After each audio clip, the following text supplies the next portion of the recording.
Teachers क्लासवे YouTube channel पर समस्त संभ्रांत पाठकगणों एवं प्रिय विद्यार्थियों का हार्दिक स्वागत है।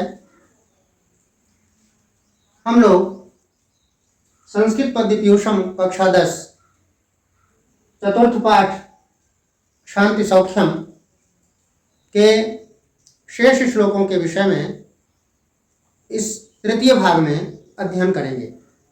विद्यार्थियों, अभी तक जो दो भाग हमने संकेत किया है, प्रथम भाग में आपने देखा है कि श्लोक संख्या 1 से 5 तक पूर्ण रूप में अध्ययन कराया गया है। द्वितीय भाग में कुछ तकनीकी त्रुटिवश 6वां और 7वां दो ही श्लोक व्याख्यायित किया जा सका। अब हम तृतीय भाग में जो शेष श्लोक हैं, श्लोक संख्या 8 से 10 तक, उसको इस तृतीय भाग में हम पूर्ण रूपेण व्याख्या आपके समक्ष प्रस्तुत कर रहे हैं। देखें श्लोक संख्या 8 क्या है। इस श्लोक में भीष्म पितामह जी के द्वारा युधिष्ठिर को क्या संदेश दिया गया है, श्लोक को लेकर के उसके बाद हम उसकी व्याख्या देखते हैं। श्लोक संख्या 8, श्लोक संख्या 8 है।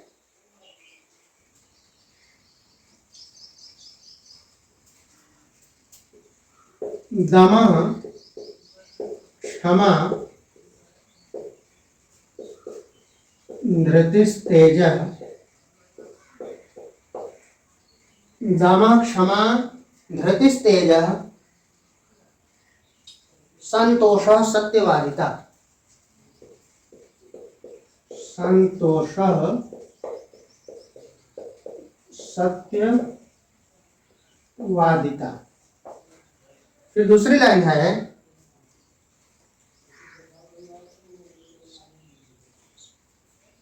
ह्री रहिंसा अव्यसनिता।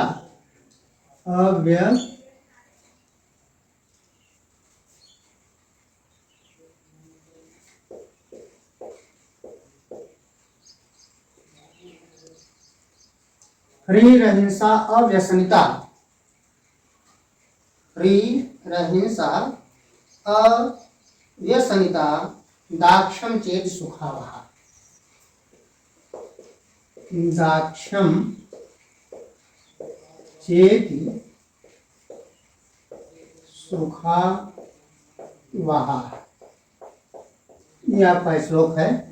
देख लें, इसको हम लोग सस्वर पाठ पहले कर लेते हैं, उसके बाद तब इसकी व्याख्या विस्तृत करते हैं। दमः क्षमा धृतिस्तेजः संतोषः सत्यवादिता। ह्रीरहिंसा अव्यसनिता दाक्षम चेति सुखावः। देख रहे हैं, दमः क्षमा धृतिस्तेजः संतोषः सत्यवादिता। ह्रीरहिंसा अव्यसनिता दाक्षम चेति सुखावः। ये आपका श्लोक संख्या 8 है। इसमें जो कुछ कठिन शब्द हैं उसकी व्याख्या हम आपके सामने रख रहे हैं, उन शब्दों का अर्थ लिख रहे हैं, उसके बाद व्याख्या इसकी विस्तृत आपको देते हैं। यह है शब्दार्थ। शब्दार्थ के माध्यम से देख लें। इससे दम, पहला शब्द आप देख रहे हैं, दम। दम शब्द का क्या अर्थ होता है? दम का अर्थ होता है इच्छाओं को रोकना। इच्छाओं को रोकना। फिर है क्षमा। क्षमा आप समझ ही रहे हैं। धृति, धृति शब्द है, धृति माने धैर्य धारण करना, धैर्य रखना या धैर्य धारण करना। फिर तेज, तेज शब्द तेजस्विता है ना। फिर संतोष, संतोष शब्द समझ रहे हैं, सत्यवादिता सत्य बोलना। ह्री, ह्री शब्द है, ह्री, ह्री माने होता है लज्जा, लज्जा। अहिंसा समझ ही रहे हैं, लड़ाई झगड़ा न करना। अव्यसनिता, अव्यसनिता, अव्यसनिता शब्द है बुराइयों से दूर रहना। अव्यसनिता ना, बुरी आदतों का न होना, बुरी आदतों का न होना, ये कह लीजिए, चाहे बुराइयों से दूर रहना, ये कह लीजिए। दाक्षम, दाक्षम शब्द आ रहा है, यह है दाक्षम। दाक्षम का मतलब है कार्य कुशलता, यह है दाक्षम। सुखावहा, सुख को प्रदान करने वाले ना, सुख के गुण कह लीजिए आप। सुखावहा का भाव है सुखावहा,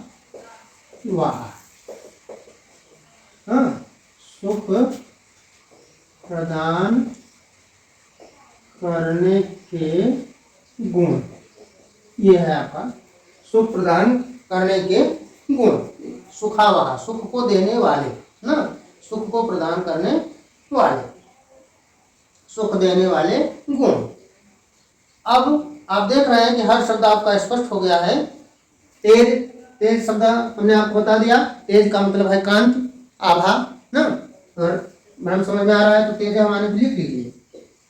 तेज, तेज का मतलब है कांति ना, कांति का मतलब है आभा ना, प्रकाश जिसको कहते हैं आप। ये अब देखा जाए इस श्लोक के माध्यम से भीष्म पितामह जी युधिष्ठिर जी को क्या समझाना चाहते हैं। वो दे रहे हैं कि दाक्षम चेत सुखावहा, सुख के प्रदान करने वाले कौन कौन से कारण हैं, कि कैसे सुख की प्राप्ति होती है, कैसे आदमी सुखी जीवन व्यतीत कर सकता है। ये एक मूल मंत्र भीष्म पितामह जी के द्वारा युधिष्ठिर को दिया जा रहा है, सुख के गुण ना। तो कैसे, पहला कर रहे हैं दमा, पहला संकेत कर रहे हैं दमा, इच्छाओं को रोकना। इच्छाएं बहुत ही बलवती हैं, एक इच्छा पूरी नहीं होती थी कि दूसरी इच्छा तुरंत सामने उपस्थित हो जाती है। तो इच्छाओं को रोकना, इच्छा अगर हमारी रुक गई, हमें जो हमेशा मन में एक उत्कट अभिलाषा बनी रहती है कि ये नहीं, अब इसके बाद ये, इसके बाद ये, जो हमेशा ये भाव बना रहता है, यदि इच्छा हमारी दब गई, रुक गई, तो सुख की प्राप्ति का एक मूल मंत्र है।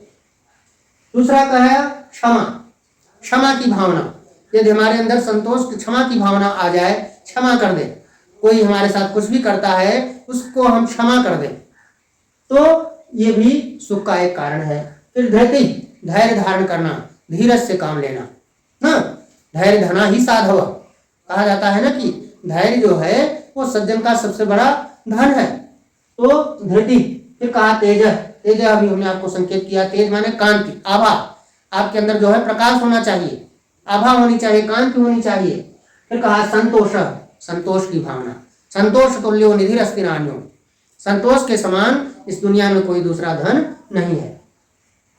संतोष एवं पुरुषस्य परम निधानम, संतोष ही पुरुष का सबसे बड़ा धन माना जाता है, ये संतोष। उसके बाद आगे करें सत्यवादिता, सत्य बोलना, सत्य भाषण करना, हमेशा सत्यम ब्रूयात प्रियम ब्रूयात, न ब्रूयात सत्यम अप्रियम, प्रियम च नानृतम ब्रूयात, एष धर्म सनातन। सनातन धर्म की एक तरह से परिभाषा यहाँ पर संकेत है, सत्यम ब्रूयात, सत्यवादिता, सत्य बोलना चाहिए। फिर आगे लिख रहे हैं हरि, हरि माने लज्जा, लज्जा की भावना। फिर कहा अहिंसा, लड़ाई झगड़ा न करना, किसी से वाद विवाद न करना, दुश्मनी का भाव न रखना। फिर कहा अव्यसनिता, बुरी आदतों से हमेशा दूर रहना, बुराइयों से दूर रहना। ये अगर इस पर आपने विजय प्राप्त कर लिया तो निश्चित रूप से आप सुखी हैं। अव्यसनिता, बुराइयों, देख रहे हैं, बुरी आदतों का न होना, बुराइयों से दूर रहना। फिर अंत में कहा दाक्षम, दाक्षम माने होता है चतुराई, कुशलता, दक्षता, प्रवीणता ना, कार्य कुशलता। ये कार्य च धन इति सुखावहा, ये सब सुख के प्रदान करने वाले हैं। जितनी विशेषता आपको संकेत की गई है ये सब सुख को देने वाले हैं। इन्हीं के माध्यम से आदमी सुख की प्राप्ति करता है, सुखी जीवन व्यतीत करता है। ये सुख को प्रदान करने वाले गुण हैं। तो एक बार पुनः आप देख लें, दम इच्छाओं को रोकना, क्षमा धैर्य धारण करना, तेज कांति संतोष की भावना, सत्यवादिता सत्य बोलना, प्रिय लज्जा, अहिंसा लड़ाई झगड़ा न करना, अव्यसनिता बुराइयों से दूर रहना, बुरी आदतों से दूर रहना, दाक्षम कार्य कुशलता, ये सभी सुख के प्रदान करने वाले हैं। ये सुख को प्रदान करने वाले गुण हैं। ये भीष्म पितामह जी के द्वारा धर्मराज युधिष्ठिर को शिक्षा दी जा रही है। कितना गंभीरता की शिक्षा दे रहे हैं। यदि जीवन में आपको सुख चाहिए तो आपको इन समस्त विशेषताओं से अपने आप को व्यवस्थित करना होगा, अपने आप को कंट्रोल करना होगा, नियंत्रण में रखना होगा। इन समस्त विशेषताओं से अपने आप को युक्त करना होगा, तभी निश्चित रूप से आपको सुख की प्राप्ति होगी। ये रहा आपका श्लोक संख्या 8। अब हम अगले श्लोक पर चलते हैं, श्लोक संख्या 9। श्लोक संख्या 9 को देखा जाए क्या है।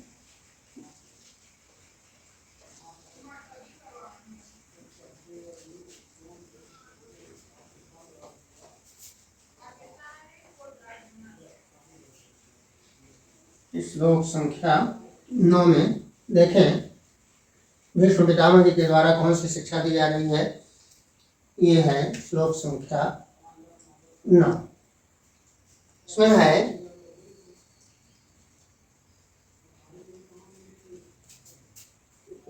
ये क्रोधम सन्नियच्छन्ति, ये क्रोधम सन्नियच्छन्ति क्रुद्धान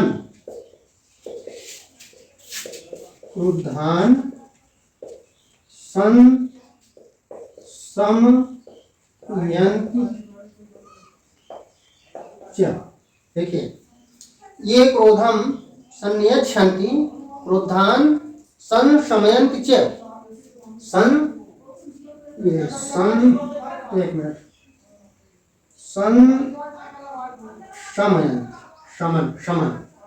संशमयन्ति च। फिर नीचे लिख रहे हैं न कुप्यन्ति च भूतानाम, न कुप्यन्ति च भूतानाम, न कुप्यन्ति च भूतानाम दुर्गाण्यति तरन्ति ते। दुर्गाण्यति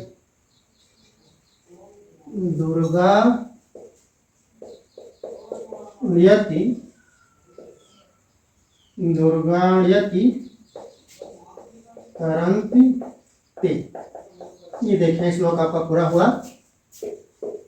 देखिए, ये क्रोधम सन्नियच्छन्ति क्रुद्धान संशमयन्ति च न कुप्यन्ति च भूतानाम दुर्गाण्यति तरन्ति ते।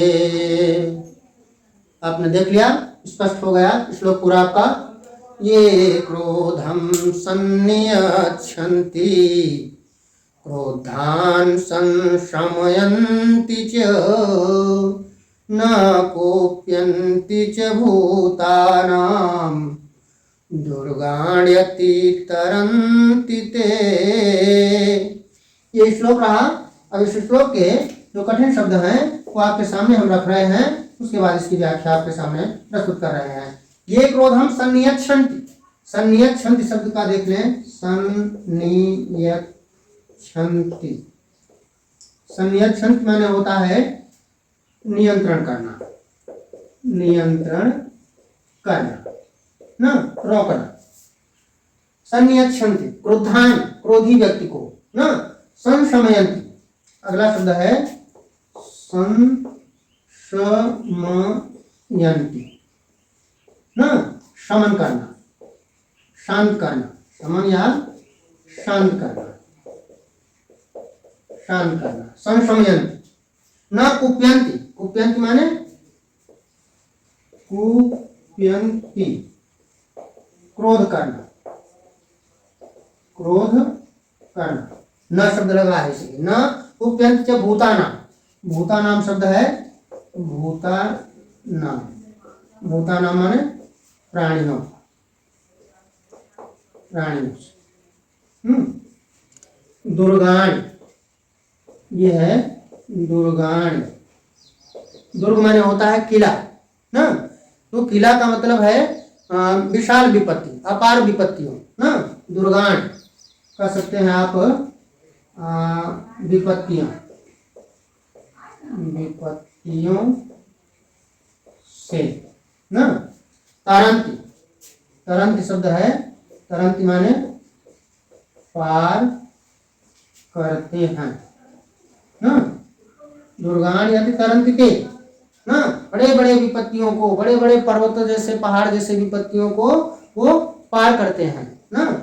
तैर करके पार कर लेते हैं, तैरते हैं तो वही पार करते हैं, ये शब्द है आपके। अब हम आगे संकेत कर रहे हैं कि ये क्रोधम संयच्छन्ति, ये माने जो क्रोधम, क्रोधम माने क्रोध को, संयच्छन्ति रोक लेते हैं, अपने नियंत्रण में कर लेते हैं। यहाँ पर भीष्म पितामह जी क्रोध पर नियंत्रण के लिए संकेत कर रहे हैं कि हमेशा हमें क्रोध पर विजय प्राप्त करना चाहिए। इसी विषय पर चर्चा है। कह रहे हैं कि ये क्रोधम संयच्छन्ति, जो क्रोध को नियंत्रित कर लेते हैं, अपने वश में कर लेते हैं। और क्रोधान संशमयन्ति च, तथा क्रोधी व्यक्ति को जो शांत कर लेते हैं, शमन कर लेना, शांत कर लेना, क्रोधी व्यक्ति को जो शांत कर लेते हैं। न कुप्यन्ति च भूतानाम, और जो प्राणियों पर क्रोध नहीं करते हैं। न माने नहीं, कुप्यन्ति माने क्रोध करते हैं, न भूतानाम प्राणियों पर, जो प्राणियों पर क्रोध नहीं करते हैं। दुर्गाणि अति तरन्ति ते, वो बड़े बड़े घोर विपत्तियों, विशाल विपत्तियों, दुर्ग किला जैसी विपत्तियों को भी पार कर जाते हैं। कितने कठोर से कठोर विपत्ति आए, कितना भी कठोर से कठोर विषम परिस्थिति आए, निश्चित रूप से कोई न कोई मार्ग, कोई न कोई रास्ता वो ढूंढ लेते हैं, खोज लेते हैं। कौन? जो क्रोध पर नियंत्रण करते हैं। तो यहाँ पर इस श्लोक के माध्यम से संकेत किया जा रहा है कि हमेशा हमें क्रोध पर विजय प्राप्त करना चाहिए, क्योंकि क्रोध पाप का मूल। ये क्रोध जो है यही मनुष्य को अनेक प्रकार की विपत्तियों में ले जाता है। आदमी क्रोधवश अचानक ऐसे कोई कार्य कर देता है जो बाद में जब उसकी बुद्धि विवेक निर्मल होती है, स्वच्छ होता है, तब उसको लगता है कि अरे मैंने तो बहुत बड़ा गलत किया है। क्योंकि क्रोधात भवति सम्मोह, देख ले शब्दावली के माध्यम से स्पष्ट हो रहा है आपका। क्रोधात भवति सम्मोह, क्रोध से सम्मोह माने अज्ञानता, भवति माने होता है। क्रोध से हमको किस चीज की प्राप्ति होती है? अज्ञानता की प्राप्ति होती है। और जब अज्ञानता आ जाएगी तो सम्मोहात स्मृति विभ्रम, अगर अज्ञानता आ गई तो हमारे स्मरण करने की जो शक्ति होती है, हमारा जो बुद्धि विवेक होता है वो नष्ट हो जाता है, समाप्त हो जाता है। फिर कहा स्मृति भ्रंशात बुद्धिनाशात, स्मरण करने की जब शक्ति आदमी की नष्ट हो जाती है तो उसकी बुद्धि का विनाश हो जाता है। और फिर अंत में कहते हैं बुद्धिनाशात प्रणश्यति, यदि मनुष्य की बुद्धि का विनाश हो गया, नाश हो गया तो प्रणश्यति, मनुष्य स्वयं ही विनष्ट हो जाता है, नष्ट हो जाता है। ये क्रोध पर हमने संकेत आपको कर दिया कि क्रोधात भवति सम्मोह।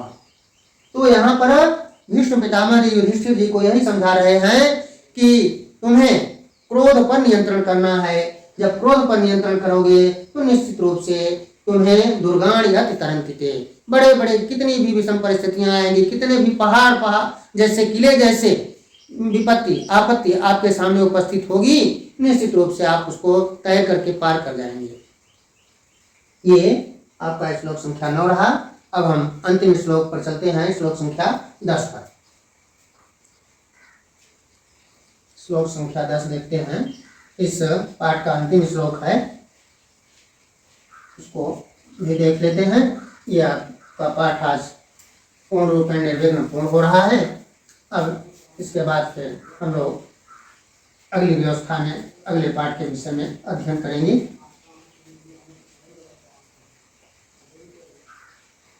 ये है श्लोक संख्या 10।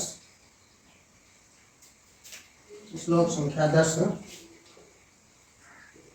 ये अंतिम श्लोक है इस पाठ का। क्या है श्लोक संख्या 10? कह रहे हैं, अभयम यस्य भूतेभ्यो, अभयम यस्य भूतेभ्यो, फिर भूतानाम अभयम यतः, भूतानामभयम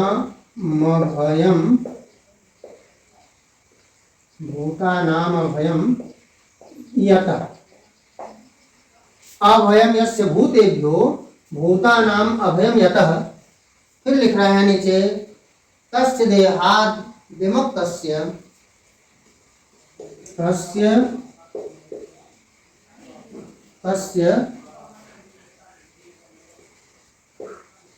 देहात्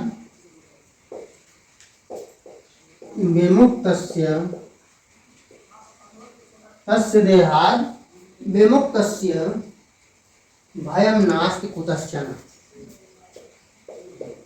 भयं नास्ति कुतश्चन। ये श्लोक है आपका, ये इस पाठ का अंतिम श्लोक है। सस्वर वाचन करके देख लेते हैं, उसके बाद श्लोक की व्याख्या आपके सामने प्रस्तुत करते हैं। अभयं यस्य भूतेभ्यो भूतानाम अभयं यतः, तस्य देहाद् विमुक्तस्य भयं नास्ति कुतश्चन। अभयं यस्य भूतेभ्यो भूतानाम अभयं यतः, तस्य देहाद् विमुक्तस्य भयं नास्ति कुतश्चन। अब यह अंतिम श्लोक है इस पाठ का। भीष्म पितामह के द्वारा ये अंतिम संकेत, अंतिम शिक्षा इस श्लोक के माध्यम से क्या दी जा रही है, इस पर आप ध्यान दें। शब्द जो भी कठिन है मैं उनका शब्दार्थ दे रहा हूँ आपके सामने। उसके बाद देखा जाए कि इस श्लोक के माध्यम से भीष्म पितामह जी युधिष्ठिर जी को क्या समझाना चाहते हैं। यानी जीवन की मुक्ति, जीवन की मुक्ति का मार्ग, जीवन की मुक्ति का मार्ग क्या है, यह भीष्म पितामह जी के द्वारा युधिष्ठिर को समझाया जा रहा है। जीवन मुक्त, कैसे हमारा जीवन मुक्त होगा, इस संसार में, इस भवसागर में हम आए हैं तो कैसे हमें मुक्ति मिलेगी, इस चीज को इस श्लोक के माध्यम से संकेत कर रहे हैं। अभी देख लेते हैं। अभयम समझ ही रहे हैं, निर्भय, निडर, यस्य जिसका, भूतेभ्यो प्राणी, अभी इसके पहले आया था, फिर भूता नाम शब्द है प्राणियों का, अभयम भय, यतः क्योंकि, कहा तस्य देहात् विमुक्तस्य, तस्य माने उसका, देहात् माने शरीर से, विमुक्तस्य मुक्ति ना, मुक्ति मिलना, तो तस्य देहात् विमुक्तस्य उस शरीर से मुक्ति प्राप्त करना। भयम न अस्ति कुतश्चन, भय माने भय, डर, न अस्ति माने नहीं है, कुतश्चन माने कहीं किसी प्रकार से ना। तो चाहे तो इसमें शब्द हमें लगता है कि ऐसा कुछ नहीं है। कुतश्चन भी समझ रहे हैं आप, देहात माने शरीर से भी समझ रहे हैं, विमुक्तस्य माने छूटा हुआ, हाँ, विमुक्तस्य, विमुक्तस्य माने छूटा हुआ, हाँ। और कुतश्चन अभी आपने देखा था, कुतश्चन ना, किसी से ना, तो इसमें ऐसा कोई कठिन शब्द आपको नहीं समझ में आ रहा है, हाँ, कहीं से, किसी से, हाँ, चाहे तो आप कहीं से भी कर सकते हैं, कहीं से, इस तरह से इसमें कोई कठिन शब्द नहीं है। अब हम इसकी व्याख्या देखते हैं। लिख रहे हैं कि अभयम यस्य भूतेभ्यो, फिर कहा भूतानाम अभयम यतः, अभयम यस्य भूतेभ्यो, माने जिस मनुष्य से अन्य प्राणी निर्भय है। अभयम यस्य भूतेभ्यो, जिस मनुष्य से अन्य प्राणी निर्भय है। आगे लिख रहे हैं भूतानाम अभयम यतः, जिससे किसी को भय नहीं। कहा भूतानाम अभयम यतः, जिससे किसी को भय नहीं।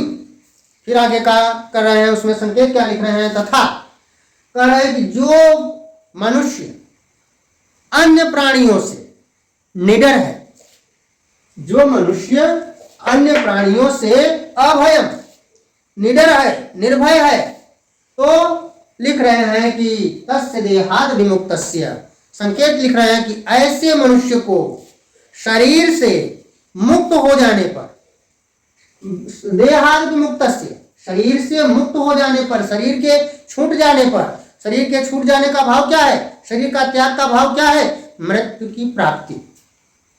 संकेत क्या लिख रहे हैं कि तस्य देहाद विमुक्तस्य भयम नास्ति कुतश्चन। संकेत देखिए कि ऐसे मनुष्य को शरीर से मुक्त हो जाने पर, अर्थात मृत्यु के प्राप्त हो जाने के बाद कहीं किसी प्रकार का कोई भय, कोई डर नहीं रहता है। वास्तविकता देखें कि तस्य देहाद विमुक्तस्य भयम नास्ति कुतश्चन, माने कितना स्पष्ट संकेत कर रहे हैं कि ऐसे मनुष्य को शरीर से मुक्ति प्राप्त हो जाने पर, अर्थात इस संसार सागर से, भवसागर से, इस बंधन से मुक्ति मिल जाने के बाद उसे कहीं किसी प्रकार का कोई डर, कोई भय नहीं रहता है। किसको, ऊपर फिर से आ जाए, अभयम यस्य भूतेभ्य, माने जिस मनुष्य से अन्य प्राणी निर्भय है। देखें कितना बढ़िया बात लिख रहे हैं कि जिस मनुष्य से अन्य प्राणी निर्भय है, माने जिस मनुष्य से अन्य जितने भी प्राणी हैं वो भय नहीं खाते हैं, डरते नहीं हैं। और फिर आगे कहा कि भूतानाम अभयम यतः, जिससे किसी को कोई भय ही नहीं रहता। इस प्राणी से, जिस मनुष्य से किसी को कोई भय ही नहीं रहता, माने उस प्राणी से, उस मनुष्य से सभी एकदम निर्भय रहते हैं, निडर रहते हैं। तो ऐसे मनुष्य के शरीर की मुक्ति के पश्चात भी, शरीर से वह जब मुक्त हो जाता है तो ऐसे व्यक्ति को भी कहीं भी किसी प्रकार का कोई भय, कोई डर नहीं होता है। इतना अच्छी बात यहाँ पर विष्णु पितामह जी ने संकेत किया, तो सीधे सीधे भय पर, डर पर, निर्भयता पर इस श्लोक में संकेत कर रहे हैं कि जीवन में जो हम लोग सुख की कामना करते हैं, चाहते हैं कि अंतिम वास्तविकता क्या है, तो हमें भय को, डर को अपने शरीर से हटाना होगा, दूर करना होगा, तभी हम निश्चित रूप से वो जीवन मुक्त हो सकते हैं, इस सांसारिक मोह माया से मुक्ति प्राप्त कर सकते हैं। ये इस श्लोक के माध्यम से इन्होंने संकेत किया।